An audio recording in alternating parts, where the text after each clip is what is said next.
اعوذ باللہ من الشیطان الرجیم، بسم اللہ الرحمن الرحیم۔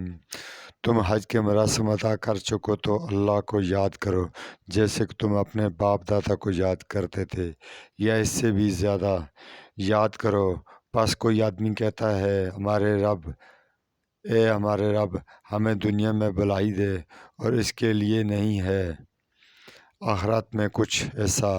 اور ان میں سے جو کوئی کہتا ہے اے ہمارے رب ہمیں دے دے دنیا میں بھلائی اور آخرت میں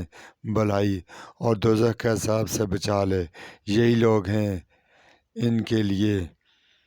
ایسا ہے اس میں جو انہوں نے کمایا، اور اللہ جلد ثواب لینے والا ہے۔ اور تم اللہ کو یاد کرو گنتی کے چند دن مقرر دنوں میں، پس جو 2 دن جلدی چلا گیا تو اس میں کوئی گناہ نہیں، اور جس نے تاخیر کی اس پر کوئی گناہ نہیں۔ یہ اس کے لیے ہے جو ڈرتا رہا، اور تم اللہ سے ڈرو اور جان لو کہ تم اس کی طرف جمع کیے جاؤ گے، اور لوگوں میں کوئی ایسا بھی ہے کہ اس کی بات تمہیں بھلی معلوم ہوتی ہے دینوی زندگی کے امور میں، اور وہ اللہ کو گواہ بناتا ہے اپنے دل کی بات پر، حالانکہ وہ سخت جھگڑالو ہے۔ اور جب وہ لوٹے تو زمین ملک میں دوڑتا پھرے تاکہ اس میں فساد کرے اور تباہ کرے کھیتی اور نسل، اور اللہ فساد کو ناپسند کرتا ہے۔ جب اس کو کہا جائے کہ اللہ سے ڈرو تو اس کی عزت و غرور گناہ پر آمادہ کرے تو اس کے لیے جہنم کافی ہے، اور البتہ وہ برا ٹھکانہ ہے۔ اور لوگوں میں ایک وہ ہے جو اپنی جان بیچ ڈالتا ہے اللہ کی رضا حاصل کرنے کے لیے، اور اللہ بندوں پر مہربان ہے۔ اے ایمان والو،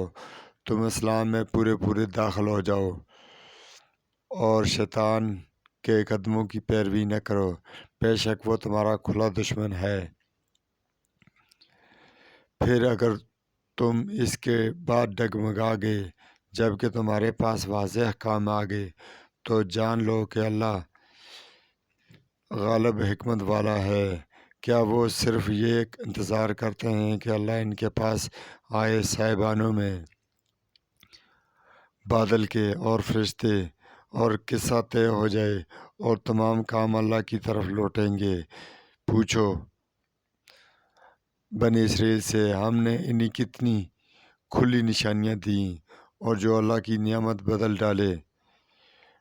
اس کے بعد کہ وہ اس کے پاس آ گئی، تو بے شک اللہ سخت عذاب دینے والا ہے۔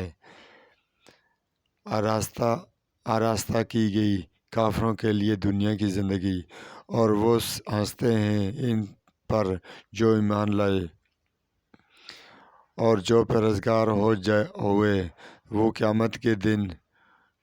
دن ان سے بالاتر ہوں گے، اور اللہ جسے چاہتا ہے رزق دیتا ہے۔ بے شمار لوگ ایک امت تھے، پھر اللہ نے نبی بھیجے خوشخبری دینے والے اور ڈرانے والے، اور ان کے ساتھ برحق کتاب نازل کی تاکہ فیصلہ کرے لوگوں کے درمیان جس میں انہیں اختلاف کیا، اور جنہیں کتاب دی گئی تھی انہوں نے اختلاف نہیں کیا، مگر اس کے بعد جب کہ ان کے پاس واضح احکام آ گئے آپس کی ضد کی وجہ سے، پس اللہ نے ان لوگوں کو ہدایت دی جو ایمان لائے اس سچی بات پر جس میں انہوں نے اختلاف کیا تھا اپنے اذن سے، اور اللہ ہدایت دیتا ہے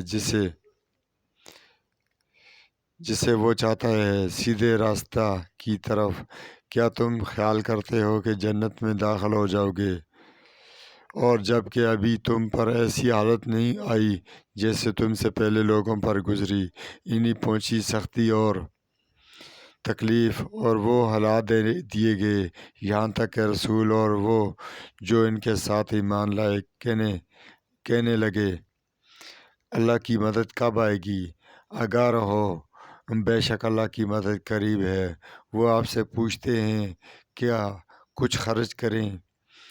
آپ کہہ دیں جو مال تم خرچ کرو سو ماں باپ کے لیے اور قربتداروں کے لیے اور یتیموں اور محتاجوں اور مسافروں کے لیے، اور تم جو نیکی کرو گے تو بے شک اللہ اسے جاننے والا ہے۔ تم پر جنگ فرض کی گئی اور وہ تمہیں ناگوار ہے، اور ممکن ہے کہ تم ایک چیز ناپسند کرو اور وہ تمہارے لیے بہتر ہو، اور ممکن ہے کہ تم ایک چیز ناپسند کرو اور وہ تمہارے لیے بری ہو، اور اللہ جانتا ہے اور تم نہیں جانتے۔ وہ آپ سے سوال کرتے ہیں حرمت والے مہینہ میں جنگ کے بارے میں، آپ کہہ دیں اس میں جنگ کرنا بڑا گناہ ہے، اور اللہ کے راستے سے روکنا اور اس کو اللہ کو نہ ماننا اور مسجد الحرام سے روکنا اور اس کے لوگوں کو وہاں سے نکالنا اللہ کے نزدیک بہت بڑا گناہ ہے، اور فتنہ قتل سے بھی بڑا گناہ ہے، اور وہ ہمیشہ تم سے لڑتے رہیں گے یہاں تک کہ اگر وہ کر سکیں تو تمہیں تمہارے دین سے پھیر دیں، اور تم میں سے جو پھر جائے اپنے دین سے وہ مر جائے اس حال میں کہ وہ کافر ہو، تو یہی لوگ ہیں جن کے عمل ضائع ہو گئے دنیا میں اور آخرت میں، اور یہی لوگ دوزخ والے ہیں، وہ اس میں ہمیشہ رہیں گے۔ جزاکم الخیر۔